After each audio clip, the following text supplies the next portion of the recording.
अस्सलामुअलैकुम।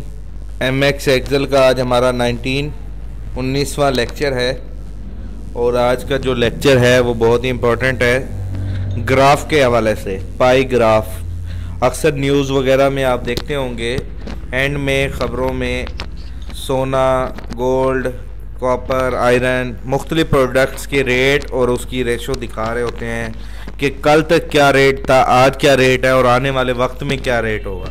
रेशोज़ बनी होती है, अप डाउन ऐसे पूरा एक ग्राफ बना होता है।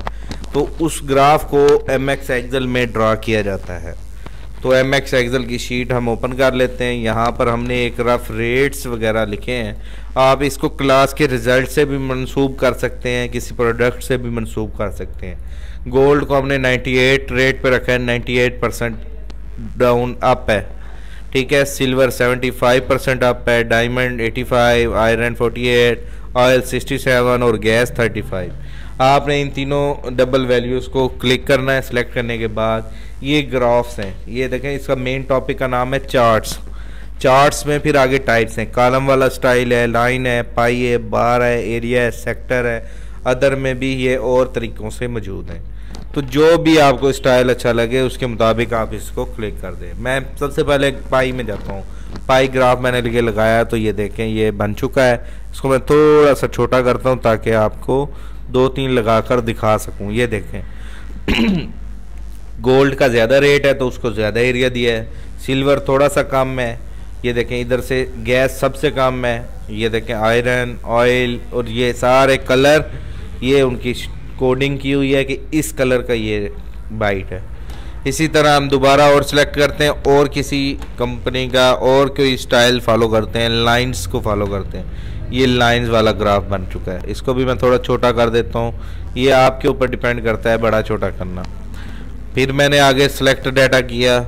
अब मैं इधर से ये बार वाला एक्सेप्ट कर लेता हूँ, तो इसको भी थोड़ा सा मैं कम कर लेता हूँ ताकि 3-4 बने होंगे तो फिर आपको समझाने में आसानी होगी। मज़ीद मैं आगे नेक्स्ट बनाता हूँ area 3D view. 3D view में बनाता हूँ। 3D व्यू में ये देखें ये भी बन चुका। इसको थोड़ा सा खुला रखता हूँ ताकि मुझे सही नज़र आए। ये मैं इधर रख देता हूँ। चलें जी, ये हमारा टॉपिक सारे डिफाइन हो चुके हैं, ये बन चुके हैं। अब अचानक ये सारे लिंक हुए हुए हैं, अचानक इसका रेट, सोने का रेट सस्ता हो गया। वैसे होना तो नहीं चाहिए लेकिन हम कर देते हैं, 60% कर दिया अपने। जैसे ही मैं इस पर क्लिक करूँगा देखें सारों में चेंजिंग हो जाएगी, ठीक है। तो उन्होंने एक परसेंटेज शीट बनाई हुई है जिससे वो value up down daily basis या आने वाले स्टॉक रेट्स को देखते हुए रेट कम ज़्यादा करते रहते हैं। ये मैंने 60 लिखा, ये देखें ये चेंज हुआ, ये चेंज हुआ, इधर से चेंज हुआ, इधर से बाइट जो बड़ी थी वो छोटी हो गई, इस तरीके से। डायमंड को हम 100 पे ले जाते हैं, तो ये देखें सबसे बड़ी बाइट डायमंड की हो गई। ये देखें ऊपर चला गया डायमंड, इधर से भी इसकी नोक ज़्यादा हो गई, इधर से यहाँ से अप हो गया, इधर से बाइट में सबसे बड़ी बाइट डायमंड की बाइट बन गई। तो इस तरीके से हम अपनी शीट को ग्राफ कह दें या चार्ट्स कह दें, चार्ट्स पर फॉलो करते हैं। इसी तरह क्लास के बच्चों का रिज़ल्ट बना रहे हैं तो इधर आप नाम लिख दें, अली, असद, उस्मान। तो यानी कि अपने क्लास के बच्चों के रिज़ल्ट को शो करना हो कि ये हमारे बच्चों की प्रोग्रेस है। अली ने 90 नंबर लिए तो ये देखें अली की मार्क्स ऊपर आ जाएंगे। असद फेल हो गया 30 नंबर लेके तो 30 पे चला गया। फिर उस्मान ने 78 नंबर लिए तो वो इतने पे हो गए। तो ये देखें उसने अली को ज़्यादा रखा हुआ है और उस्मान को, असद को निकम्मा है, उसको छोटा बाइट दिया।